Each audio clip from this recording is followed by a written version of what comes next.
Welcome back, folks. I'm Frizz, and today I'd like to take some time to talk about how Pathfinder 2e handles poisons and diseases. In Pathfinder 1e, I don't think that they were handled particularly well. In almost every case, both poisons and diseases simply did ability score damage, which was pretty simple to heal and recover from after you were like level 4 or 5. In 2e, they're much more interesting to play with and far, far scarier. Let's get into it. Alright, so let's first talk about the similarities that both afflictions share. Whenever you're exposed to a disease or a poison, you have to make a fortitude save. If you succeed or critically succeed, then congrats, you're safe. If you fail, then you move to stage 1, and if you critically fail, you move directly to stage 2. From then on, whenever a certain amount of time that depends on the disease or poison passes, you have to make another saving throw. You move 2 stages down if you critically fail, or 1 stage down if you fail. You go up 1 stage if you succeed, and up 2 if you critically succeed.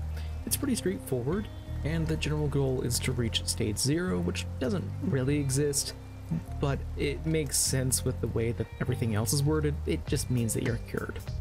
The only slight complication that you're going to be running into is that some diseases and poisons are virulent, which changes things up. You have to succeed twice on a saving throw, so multiple turns, to move up 1 stage.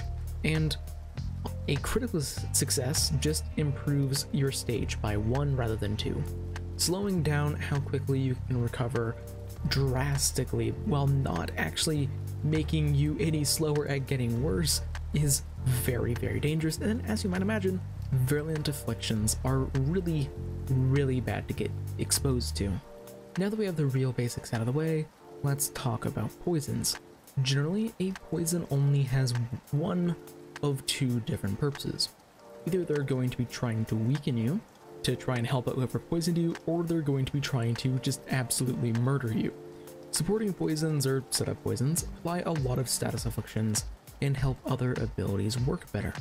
For example, there's a type of aberration whose poison stupefies their prey, making whoever that they're attacking more susceptible to their mental spells.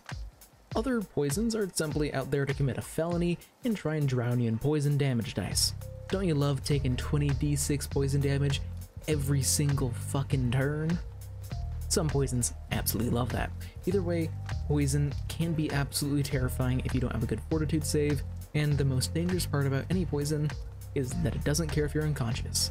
You're gonna be having to make a fortitude save every turn, and if you take damage, your dying condition goes up.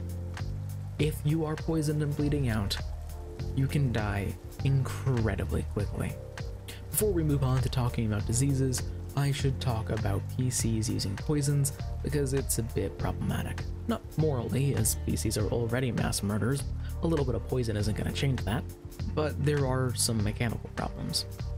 See, there is a huge list of poisons out there that a PC can use, but for a PC to actually be able to use them in combat, they either need to be combat or injury poisons, because it's hard to get someone to drink a poison in the middle of a fight because you're in the middle of trying to stab them. They're not going to drink anything you give them.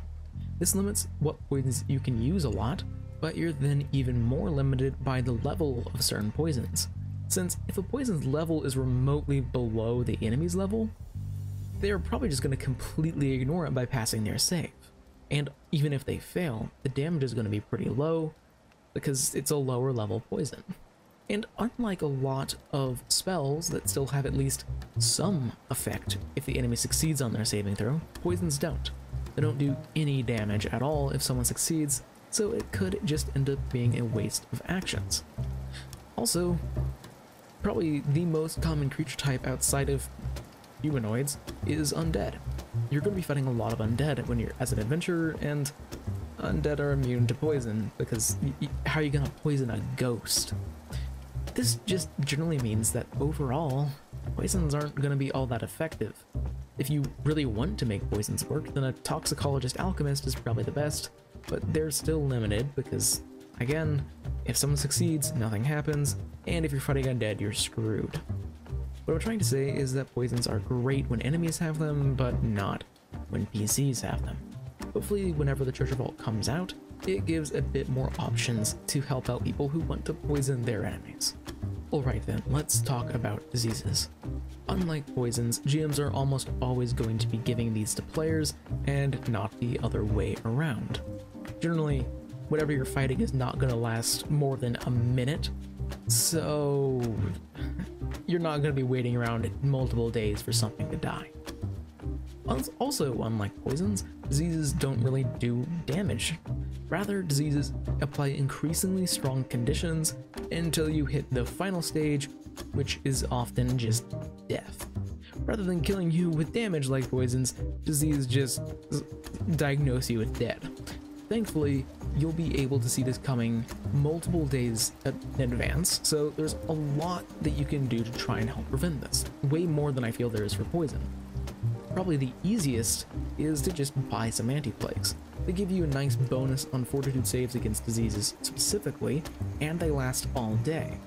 If you have an alchemist friend who is very kind, or someone who has the alchemist dedication and is also very kind, they can give you an anti-plague every single day, and it will save you a lot of hassle, because again, they get free alchemical items every day and it lasts for a full 24 hours. Now, not everyone in the party needs them, but the front line is going to get exposed to so many diseases in 2e. The nuclear option for dealing with diseases is to just find someone who can cast Remove Disease. This is pretty easy if you have a cleric on the team, because they can just prepare Remove Disease whenever they need it at the necessary level, because you do have to heighten Remove Disease to get rid of higher level diseases.